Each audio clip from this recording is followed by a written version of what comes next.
Hey there! Have you ever wondered what's inside a camel's hump? Let's go on an adventure with little Camel and find out. So, little Camel was taking her very first journey across the hot, sandy desert.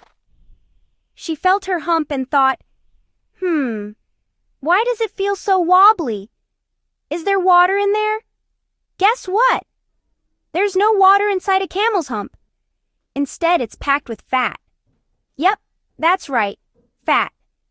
This fat is like a superpower snack pack. When camels walk for ages and ages without finding food, their humps help them by giving their bodies extra energy. But wait, camels are still awesome at drinking water.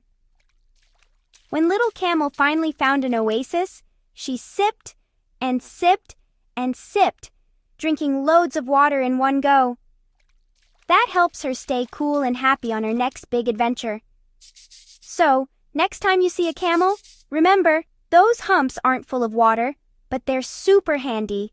Little Camel's hump helps her travel far, stay strong, and explore the world. Isn't that wild? Thanks for joining Little Camel's adventure.